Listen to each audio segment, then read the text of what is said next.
কতদিন ধরে খাস নি এই ভোগের অপেক্ষায়? 1 সপ্তাহ ধরে খাওয়া ছেড়ে দিয়েছি বাড়িতে। ভোগ খাবি বলে?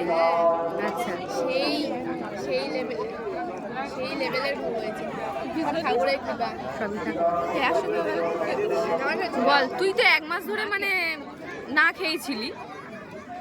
আমার এখানে খিচুড়ি ভালো লাগে, কিন্তু ভালো খেতে।